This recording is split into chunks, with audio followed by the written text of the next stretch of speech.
Sino sa mga NGOs ang nakipag-deal sa inyo? Si Benor Luis, sir. So kilala mo si Mr. Ben Lloyd. Nasa opisina, sir. Pumupunta. So kilala mo? Yes, sir. Personally? Sa opisina, sir. Yes. So si Janet Lim Napoles, kilala mo rin? Yes, sir. Pumupunta rin sa opisina mo? No, sir. Nagkikita kayo somewhere else? We have a meeting sa Discovery Suite. Discovery Suite Coffee Shop. Yes. How often? I think 3 years yan, ha? How often? twice. Twice, Mr. A month? A week? Twice, no. Total. Remember, you're under oath here, Mr. Avellana. You are under oath here. Yes, Mr. Chairman. That's twice kami nag-meet. Twice, how often? That's the total. In a month? In a week? The full total. Total of what? 3 years? 1 year? 2 years? The full. Okay. You had meetings with Janet Lim Napoles in Discovery Suites. Yes, Mr. Chairman. Okay. Bakit sa Discovery ka pupunta, pati mo pinapapunta sa opisina mo? I was invited to go there. You were invited to go there. Anong pinakain sa'yo? Wala ko. Coffee na. Coffee lang. Anong pinag-usapan nyo? Sino mga projects? Anong legislators ang napag-usapan? Wala kami pinag-usapan na pila. We briefed her about laptop, Mr. Chairman. You briefed her about NAPCOR. Yes, Mr. Chairman. You did not talk about any NGO or about the project of any legislator. Wala ko, Mr. Chairman. In the second meeting, because you said you had 2 meetings. Yes. It's more of a follow-up of what we discussed. You mean you briefed her, then you briefed her again in the second meeting? It's more of a follow-up already. Follow-up of what? Which project? Of what we discussed, Mr. Chairman. Of which project? When I briefed her about what is NAPCOR and what are... Which project? Yung foreign processing centers. Which legislator? No, it's a project. Which legislator? It's a project of NAPCOR. Are you sure you only met her twice? You're under oath. Yes, sir. Mr. Avellana, this is very serious. Yes, sir. You are under oath. Yes, sir. And your memory seems to fail you.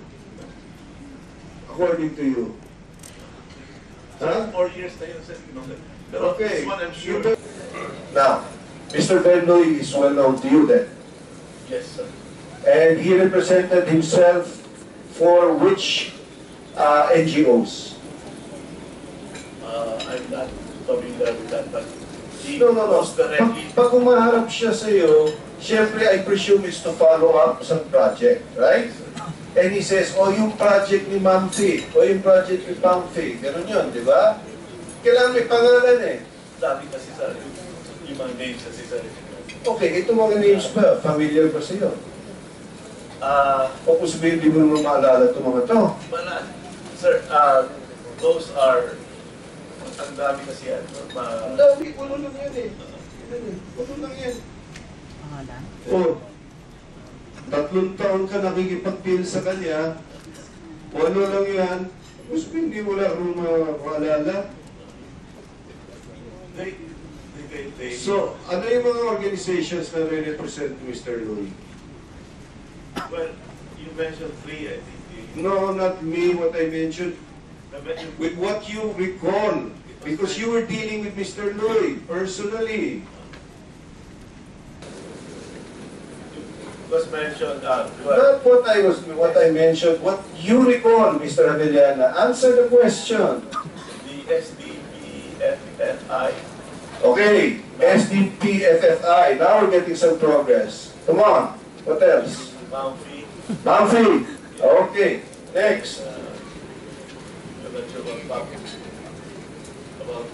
PAP DFI. PAP, DFI. So those 3, I'm not sure about the last one.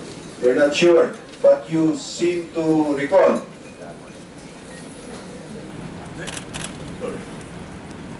For the particular NGOs that Benno is handling, he's the one carrying the papers. He's the one carrying. Yes. How about the others? They go to the office and submit the documents for us. To you. Yes. No, to the regular channels. How come all the other NGOs submit their papers to your staff, but the NGOs handled by Ben Louie, you handle them personally? No, no. Nakasabi mo lang, humaharap sa'yo, nagpa-follow up sa'yo. Not through me, through our office. Humaharap sa'yo. Sabi mo kanina, si Mr. Ben Louie. Ang sinabi ko kanina, sir, I met him sa office, and yung regular transaction is not, I'm not the one handling. Pupunta sa mga staff namin. You met him. What is Yes, the circumstances of your meeting with him?